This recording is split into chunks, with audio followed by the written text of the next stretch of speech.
you're dealing with someone, right, who has to be the shiniest object in the room, and they believe that for you to shine means that somehow they're diminished, and they don't realize that the sun really is big enough for everybody to shine. The Bible says your gifts will make room for you, and that means each of us, our gifts will make room for you. There's room on the planet for everybody's gifts.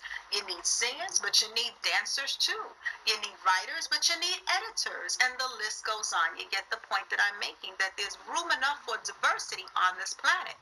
But sometimes you get on the job, or you'll get in a neighborhood, or in your personal life, you'll get around people who will try to diminish you, minimize you, ignore your presence, talk about you, gossip about you, spread lies, total lies. There are people who will tell lies on you. That's how deep their resentment of you goes, simply because you're showing up for life, doing what you do, giving it your all. And there are people who won't like that, because they somehow think that your shine takes away from their shine.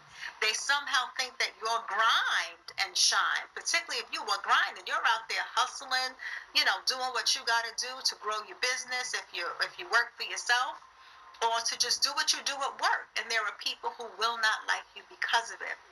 I want you to know that their hatred of you is not about you. It's about their own insecurity.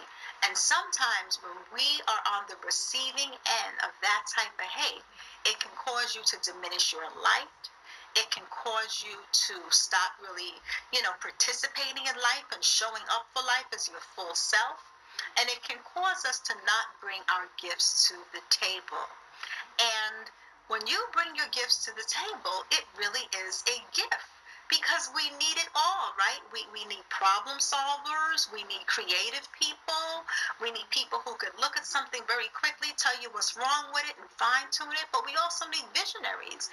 Your gifts will make room for you. And here's the thing about shade, right? Because a lot of times when you're dealing with someone who's hating on you, whether it's on the low or whether they're openly hostile, right? They're sucking their teeth, giving you the side eye, rolling their eyes. Whenever you raise your hand to talk in a meeting, they're like, oh gosh.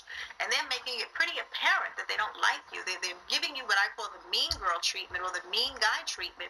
And they're rallying up the troops, meaning they're getting other people on their side to turn against you. But you know what?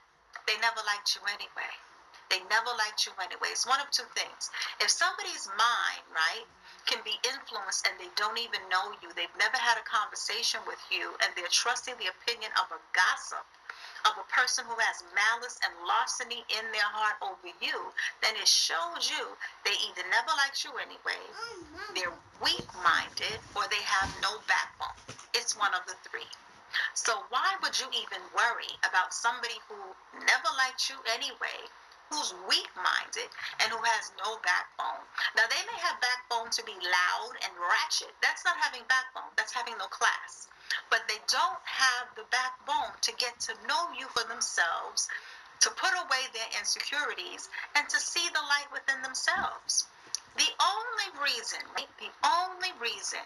why a person puts their shades on, think about it, right? When a person is throwing shade at you, the only reason a person puts on shades is when they're in the direct path of the sun. When they're in the direct path of the sun. When they are overwhelmed by the brilliance of the sun, that's the only time you really need to put on shades. So what that means is that your light, right, your loving spirit, your gifts, your talents, the fact that you are in a good place with you, your confidence, your self-assurance is so blinding. It's so brilliant. You give off so much light when you enter in the room. You don't even have to open up your mouth. Your energy goes ahead of you. Your energy speaks for you. And people hate you because of it. So they feel the need to throw on shade, because when you enter a room, your brilliance lights up that room. And they don't realize that they have it too. That's the sad thing about haters. They're so busy looking at your light and trying to dim your light that they don't realize that they have light. All they have to do is ignite that power from within, and then they will see how powerful, how gifted, how talented they are in their own right.